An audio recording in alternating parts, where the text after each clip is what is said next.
Hello, എല്ലാവർക്കും നമസ്കാരം. Serial മാനിയ variety സ്റ്റോറീസിൻ്റെ ഏറ്റവും പുതിയൊരു വീഡിയോയിലേക്ക് എല്ലാവർക്കും സ്വാഗതം കേട്ടോ. അപ്പോൾ അതാ ഞാൻ എത്തിയിരിക്കുന്നത് നമ്മുടെ മൗനരാഗം സീരിയലിൻ്റെ നെക്സ്റ്റ് വീക്ക് പ്രമോ വിശേഷമൊക്കെ ആയിട്ടാണ്. അപ്പം നമ്മളെല്ലാവരും കണ്ടിട്ട് ഒരുപാട് ദിവസമായല്ലേ. നേരെ നമുക്ക് മൗനരാഗത്തിൻ്റെ ആ ഒരു കഥയിലേക്ക് പോയാലോ. അങ്ങനെ ദാ നമ്മുടെ കിരൺ മനോഹരനെ എടുത്തങ്ങ് കൊടയാണ്. മനു, സത്യം പറഞ്ഞോ, അതായിരിക്കും നിന്റെ ഈ തടി കേടാകാതിരിക്കാനായിട്ട് നല്ലത്. മനു ആണെങ്കിലോ താര ആൻറ്റിയെ താൻ കണ്ടിട്ടേ ഇല്ല എന്നുള്ള രീതിയിലൊക്കെ ആദ്യം പറഞ്ഞു. അവസാനം നീ ഇങ്ങനെ തന്നെ പറയുള്ളൂ എന്ന് എനിക്കറിയാം. ഒരു കാര്യം ചെയ്യാം, ദേ എൻ്റെ കയ്യിൽ ചില വീഡിയോസൊക്കെ ഉണ്ട്, അതൊക്കെ നീ ഒന്ന് കണ്ടു നോക്ക്.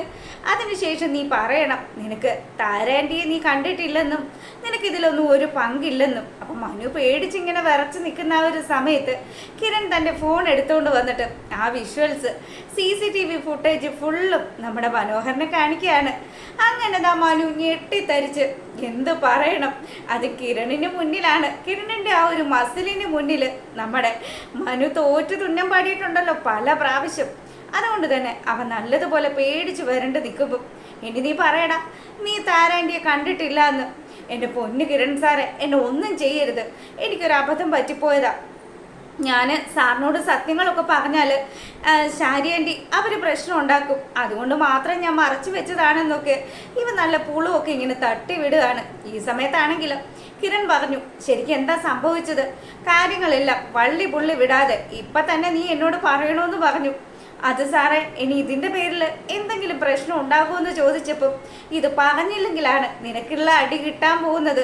സാറേ, ഇത് നടു റോഡാണ്, എന്നെ ഒന്നും ചെയ്യരുതെന്നൊക്കെ പറഞ്ഞ് നമ്മുടെ മനു കിരണിന് മുന്നിൽ തലകുമ്പിട്ട് നിൽക്കുകയാണ്. ഈ സമയമാണെങ്കിലോ ശരി സാറേ, ഞാൻ പറയാം, എല്ലാ സത്യങ്ങളും ഞാൻ സാറിനോട് പറയാമെന്നും പറഞ്ഞ് താര ആ വീട്ടിൽ വന്നത് മുതലുള്ള കാര്യങ്ങൾ മനു വള്ളി പുള്ളി വിടാതെ നമ്മുടെ കിരണിനോട് പറഞ്ഞു കൊടുക്കുക. ശാരിയാണ് ആ താരാൻറ്റിക്ക് ആ അപകടം ഉണ്ടാക്കിയത് എന്നൊക്കെ കൂടി കേട്ടപ്പം നമ്മുടെ കിരണിന് ശരിക്കും ദേഷ്യം വന്നു. അപ്പം നീ നിന്റെ അമ്മായിയമ്മയെ ബുദ്ധിപൂർവ്വം രക്ഷപ്പെടുത്താൻ നോക്കിയതാണ് അല്ലേ എന്നൊക്കെ പറഞ്ഞ് കിരൺ ശാരിയുടെ കാര്യങ്ങളും താരയ്ക്ക് പറ്റിയ ആ വലിയ അപകടത്തെക്കുറിച്ചുമൊക്കെ നമ്മുടെ മനുവിനോട് സംസാരിച്ചുകൊണ്ട് നിൽക്കുകയാണ്.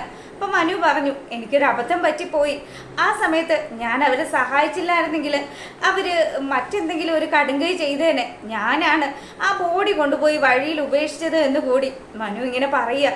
എടാ, പെൺപിള്ളേരെ ചതിച്ച് അതും പോരാഞ്ഞിട്ട് ദാ ഇപ്പോൾ ഒരു കൊലപാതകത്തിന് പോലും നീ കൂട്ടു നിൽക്കാൻ ഒരുങ്ങിയില്ലേ.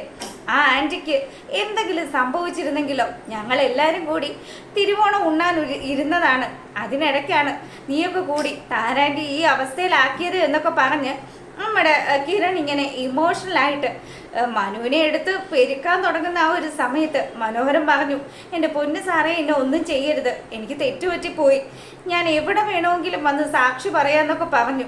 കിരൺ തൻ്റെ കലിക്ക് 2-3 അടി നമ്മുടെ മനുവിൻ്റെ മോന്തയ്ക്ക് വെച്ച് കൊടുക്കുന്നൊക്കെ ഉണ്ട്.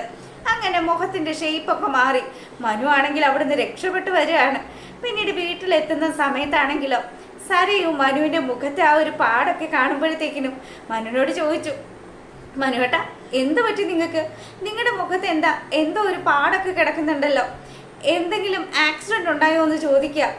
എന്തിനാ മോളെ ആക്സിഡൻറ്റ്, ഒന്നും പറയണ്ട, ഞാനൊരു സാധു ആയതുകൊണ്ടും നിന്റെ ഭർത്താവായി പോയത് കൊണ്ടും ഒക്കെ ചില ആൾക്കാർക്ക് എന്നോട് വലിയ അസൂയൊക്കെയാണ്, അതുകൊണ്ട് മാത്രമാണ് എനിക്ക് ഇങ്ങനെയൊക്കെ അനുഭവിക്കേണ്ടി വന്നത് എന്നൊക്കെ പറഞ്ഞ് നമ്മുടെ കിരണിനെ നൈസായിട്ട് അങ്ങ് കുറ്റം പറഞ്ഞിട്ട് മനു അങ്ങ് മാറി നിൽക്കുകയാണ്. അപ്പം ഈ കാഴ്ചയും കണ്ട് ഇവരുടെ സംസാരമൊക്കെ കേട്ടുകൊണ്ട് ശാരി അങ്ങോട്ട് വന്നു. ശാരി വന്നിട്ട് ചോദിച്ചു, അയ്യോടെ മരുമോനെ, ഇത് എന്ത് പറ്റിയതാ ഇത്? ഒന്നും പറയണ്ടമ്മേ, ആ കിരൺ അവൻ എൻ്റെ മനുവേട്ടനെ എപ്പോൾ കണ്ടാലും ഒന്നെങ്കിൽ ഇൻസൾട്ട് ചെയ്യും, അതല്ലെങ്കിൽ ഇതുപോലെ ദേഹോപദ്രവം ഏൽപ്പിക്കും, ഇതൊക്കെയാണല്ലോ ഇപ്പോൾ അവൻ്റെ ഒരു രസം എന്നൊക്കെ പറഞ്ഞ് നടന്ന കാര്യങ്ങൾ മുഴുവനും ശാരിയുടെ അടുത്ത് സംസാരിക്കുകയാണ്.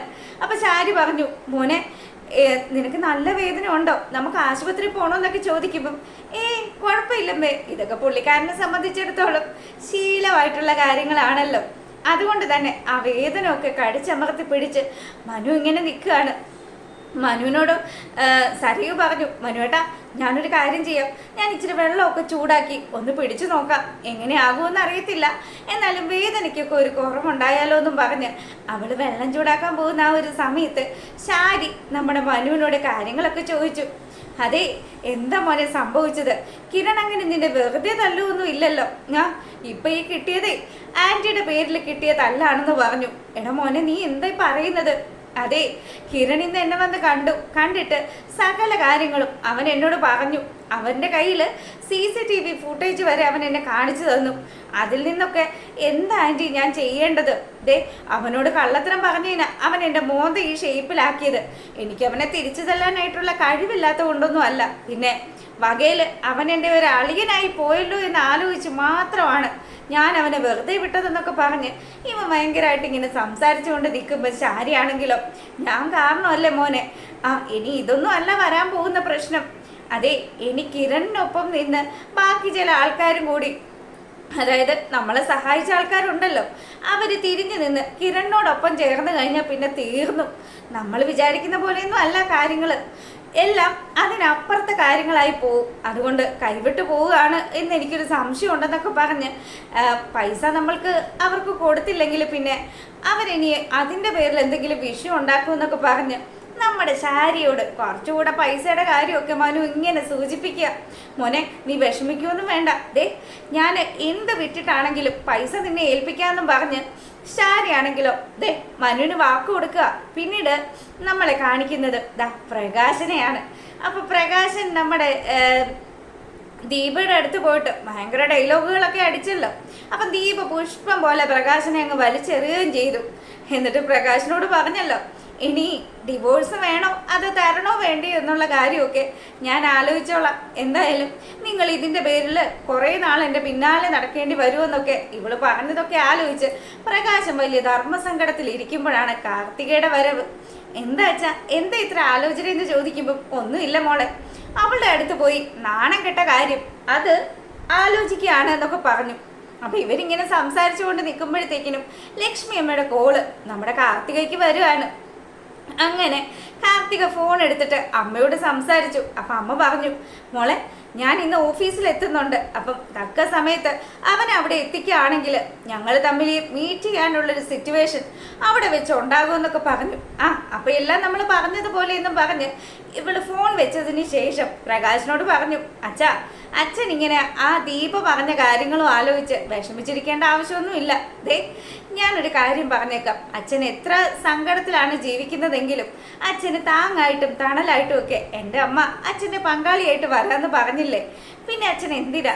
അതുമാത്രമല്ല, നമുക്ക് നല്ല രീതിയിൽ സാമ്പത്തികവും ഉണ്ട്.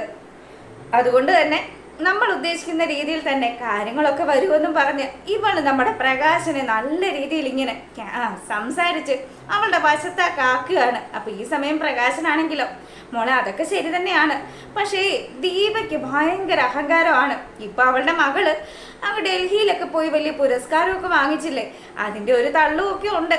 അതുകൊണ്ടായിരിക്കും അവളും കിരണും അവരെല്ലാരും കൂടി ചേർന്ന് എന്നെ അപമാനിച്ചിറക്കി വിട്ടത് എന്നൊക്കെ പറഞ്ഞു. എനിക്ക് അതിനൊക്കെ പകരം ചോദിക്കണം മോളെ. പകരം ചോദിക്കാനുള്ള അവസരം അച്ഛന് ഞങ്ങൾ ഉണ്ടാക്കി തരുന്നുണ്ടല്ലോ. അച്ഛനൊന്നും ചെയ്യണ്ട. അച്ഛൻ എൻ്റെ അമ്മയെ കണ്ടതിന് ശേഷം അച്ഛൻ പറയും, ഇനി എനിക്ക് എൻ്റെ ജീവിതത്തിൽ ഇവള് മാത്രം മതി എന്നുള്ള രീതിയിൽ എന്തായാലും അച്ഛൻ്റെ ആഗ്രഹം പോലെ തന്നെ കാര്യങ്ങളൊക്കെ നടക്കട്ടെ എന്നൊക്കെ പറഞ്ഞ് നമ്മുടെ കാർത്തികത പ്രകാശനെയും കൂട്ടിയിട്ട് ഓഫീസിലേക്ക് പോവാണ്. അങ്ങനെ ഓഫീസിലെത്തിയതും കാർത്തികയും അവളുടെ അമ്മയും കൂടി സംസാരിച്ചു. അതിനുശേഷമാണെങ്കിലോ ആ ക്യാബിനിലിരിക്കുന്ന അവളുടെ അമ്മയെ കാണുന്ന സമയത്ത് പ്രകാശ് ശരിക്കും ഞെട്ടി. ഇവളെന്താ ഇവിടെ എന്നുള്ള രീതിയിൽ. അപ്പം പ്രകാശിന് മുന്നിൽ നമ്മുടെ ലക്ഷ്മി ആ മറകളൊക്കെ നീക്കി പുറത്ത് വരികയാണ്. പക്ഷെ ഇവിടെ അമ്മയും മോളും തമ്മിലുള്ള ആ ഒരു ബന്ധമൊന്നും നമ്മുടെ പ്രകാശിന് അറിയുന്നേ ഇല്ല കേട്ടോ. പ്രകാശിന്റെ മുന്നിൽ അവര് കാർത്തികയുടെ ഒരു ക്ലയന്റ് മാത്രമായിട്ട് അങ്ങ് അവതരിക്കുക. ഈ സമയമാണെങ്കിൽ എന്ത് ചെയ്യാനാണ്, തൻ്റെ മുൻകാല ഭാര്യയാണ് വന്നിരിക്കുന്നത്. അതുകൊണ്ട് തന്നെ അവരുടെ മുന്നിൽ താൻ എങ്ങനെ പിടിച്ചു നിൽക്കും എന്നൊന്നും അറിയാതെ കുഴഞ്ഞു നിൽക്കുന്ന നമ്മുടെ പ്രകാശിനെ കാണിക്കുക. അങ്ങനെ ഇവിടെ ഈ കാര്യങ്ങളൊക്കെ നടക്കുമ്പോഴാണെങ്കിലും ക്രിസ്റ്റീനയുടെ കാര്യങ്ങളൊക്കെ നടപ്പിലാക്കാൻ വേണ്ടിയിട്ട് പല പല പദ്ധതികളൊക്കെ പ്ലാൻ ചെയ്യുകയാണ്. കിരൺ എന്ന് പറയുന്ന വൻമരത്തെ വീഴ്ത്തി കല്യാണിയെ കരയിക്കുക എന്നുള്ള ആ ഒരു ഗൂഢ ലക്ഷ്യമായിട്ട് നമ്മുടെ രാഹുലിൻ്റെ ആ ഒരു പണമൊക്കെ വാങ്ങിച്ചുകൊണ്ട് രാഹുലിന് വേണ്ടി പ്രവർത്തിക്കാൻ വേണ്ടി തന്നെ കച്ച കെട്ടി ഇറങ്ങിയിരിക്കുകയാണ് ക്രിസ്റ്റീന. അതുകൊണ്ട് തന്നെ ക്രിസ്റ്റീനയാണെങ്കിലും അവളുടെ ആ ഒരു രീതിയിൽ നമ്മുടെ കിരണിനെ അവളിലേക്ക് അടുപ്പിക്കുന്ന ആ ഒരു സമയം